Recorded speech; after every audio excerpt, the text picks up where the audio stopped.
उसमें से एक आदमी पे कार्रवाई नहीं हुई। मोदी जी, अगर आप सोचते थे कि ब्लैक मनी किसी ने कार की डिग्गी में छुपा रखी है या अपनी चारपाई के नीचे छुपा रखी है, तो आपकी बहुत बड़ी गलतफहमी है। आपने अपनी ब्लैक मनी यहां पे हिंदुस्तान में अगर ब्लैक मनी थी तो 99.7% वापस कैसे आ गई? और जो विदेशों में पड़ी थी उसमें से एक पाई आई तो बताओ। मैं कहता हूं, जिन लोगों की आप बात किया करते थे कि सबको नंगा करूंगा, चाहे वो किसी पार्टी का हो, अगर हिम्मत है मोदी जी तो बताओ आज देश को। अगर जीएसटी मुद्दा था, अगर जीएसटी के साथ नोटबंदी मुद्दा था, तो आप उन मुद्दों पे क्यों नहीं लड़ रहे इलेक्शन? भाग क्यों रहे हो?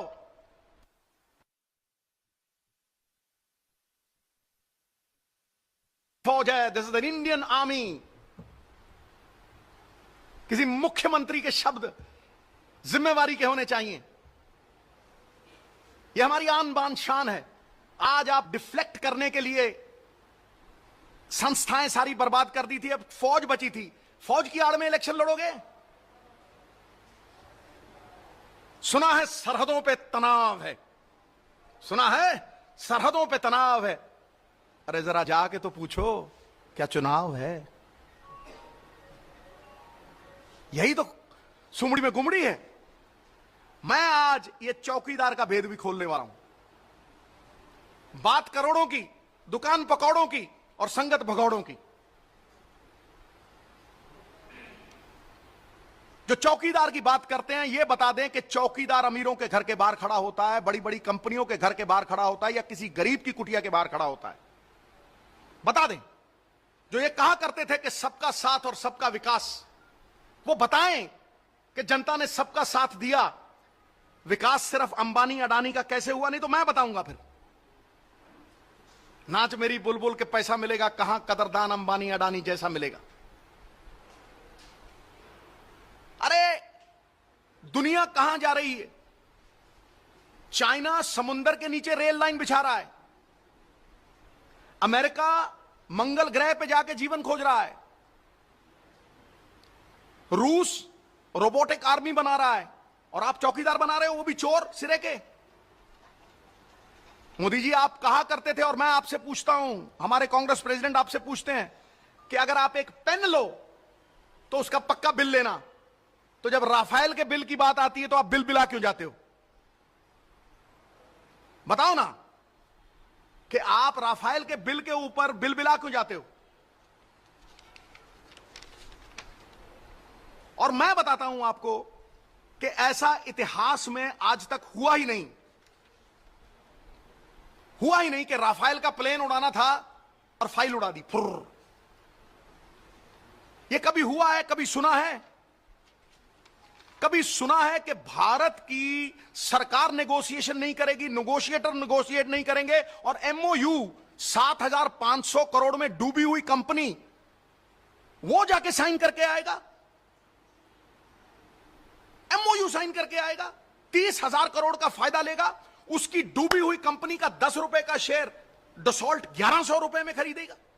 यह इतिहास में पहली बार हुआ है जनाब कि किसी सरकार ने सुप्रीम कोर्ट में जाके झूठ बोला है। सुप्रीम कोर्ट में जाके झूठ बोला है। आज सब अखबारों में इसका चर्चा है। कांग्रेस प्रेसिडेंट बार बार कहता है कि आइए बहस करिए। सबसे बड़ा धोखा आपने यह दिया है कि 136 जहाज जो 500 करोड़ के आने थे, आपने उन्हें 36 कर दिया। आप खुद जाके आए वहां। किसी किसान, मोदी साहब आप शहीदों की बात करते हो, किसी शहीद के घर में मैंने आपकी फोटो आज तक नहीं देखी, कभी नहीं देखी। गिदड़ की मौत आती है, शहर की तरफ भागता है। नीरव मोदी की मौत आई तो वो डावोस में आपसे फोटो खिंचाने भागा। और मैं आज ये प्रूव कर दूंगा कि आपके सारे फायदे इन बड़े बड़े अमीर पूंजीपतियों के लिए हैं। आपने सरकारी, जितनी भी सरकारी कंपनियां थी उन्हें खत्म कर दिया। और जो मैं आंकड़े आपको देने वाला हूं वो आपको हैरान कर देंगे। मैं आपको बीएसएनएल सबसे पहले बात करता हूं। आज तक मैंने ऐसा प्रधानमंत्री नहीं देखा जो जियो दंदना के साथ, दंदनादन के साथ एडवर्टाइजमेंट कर रहा हो और जो हमारी सरकारी बीएसएनएल है वो 8,000 करोड़ के सालाना घाटे में जाए और जियो एक साल में 900 करोड़ रुपया कमाए। ये मैंने आज तक नहीं देखा। यहीं बात खत्म नहीं होती। ONGC 1 lakh crore surplus money थी उनके पास। ओएनजीसी से रिलायंस ने केजी बेसन में टेढ़ी पाइप करके 11,000 करोड़ रुपए का तेल चुराया। शाह कमेटी बनी, सुप्रीम कोर्ट ने फैसला सुनाया कि आप 11,000 करोड़ रुपए ओएनजीसी के वापस कीजिए। आज तक वो पैसे वापस नहीं आए। क्यों? अरे मोदी साहब, ये पक्षपात क्यों? किसान अगर 5 लाख रुपए का कोई कर्जा लेता है, 5 लाख का कर्जा लेता है, तो आप उससे ब्लैंक चेक लेते हो, ब्लैंक चेक। फिर अगर वो 5,000 की पेमेंट डिफॉल्ट करता है, उसका नाम कोऑपरेटिव बैंक के ऊपर लगाया जाता है, मुनियादी गिराई जाती है, उसे जेल में ठोका जाता है।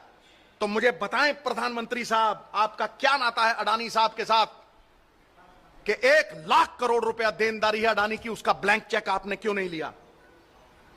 46,000 करोड़ रुपया रिलायंस की देनदारी है, अंबानी साहब की देनदारी है, आपने उनसे ब्लैंक चेक क्यों नहीं लिया? आपने सहारा श्री का बाजू मरोड़ा, पैसे जमा हुए, फिर आपने रिलायंस का बाजू मरोड़ा, पैसे जमा हुए। आपने थोड़ी सी घुरी की तो फट करके ये बड़े बड़े पूंजीपति पैसे जमा कराते हैं। तो ये कैसे हो गया कि आज जो मनमोहन सिंह सरकार में एनपीए 2 लाख करोड़ के थे, वो आज 17 लाख करोड़ के कैसे हो गए? 17 लाख करोड़ रुपया सरकार को चूना कौन लगा गया? क्या आप उनके खिलाफ कार्रवाई की आपने? किसान का 72,000 करोड़ रुपया कर्जा माफ सिर्फ मनमोहन सिंह और कांग्रेस ने किया। आपने इन बड़े बड़े पूंजीपतियों को 3.5 लाख करोड़ की माफी दी पिछले साल, 3.5 लाख करोड़ की 4 साल में। और अगर टोटल एनपीए देखें, और सारे सरकारी बैंक हैं, 5% प्राइवेट बैंक है, सब सरकारी बैंक पॉलिटिशियनों की मिलीभुगत के साथ 17 लाख करोड़ रुपए का चूना लग रहा है। आपने कभी वो पैसा वापस लाया? अब मैं आता हूं किसान के ऊपर। साहब, किसान का कर्जा सिर्फ कांग्रेस की सरकार में माफ हुआ 72,000 करोड़। आपने कहा किसान की इनकम डबल कर देंगे। क्या डबल हुई? मैं आपको एक हैरान करने वाला फिगर देता हूं। 1970 में एक क्विंटल की कीमत जो थी 70 रुपए थी, और एक सरकारी कर्मचारी की तनख्वाह 90 रुपए थी। उसकी तनख्वाह 400 गुना बढ़ गई, 500 गुना बढ़ गई, लेकिन किसान की एमएसपी सिर्फ 19 गुना बढ़ी। ये हैरान करने वाले वो हैं। पिछले 5 साल में 6-6 लाख करोड़ रुपए बड़े बड़े अरबपतियों को माफी दे दीजिए। आपने उनको इंसेंटिव कह दिया। किसान को अगर कुछ दिया तो सब्सिडी, उसको अंदर ठोका। आपने किया क्या है? You rate ability in man by what they finish, not by what they attempt. काबिलियत का आंकलन होता है कि आपने कौन सा कार्य खत्म किया। क्या गंगा साफ कर दी? क्या 2 करोड़ नौकरियां दे दी? मैं ये 340 वादे हैं इनके, 346 वादे जो पिछली बार इन्होंने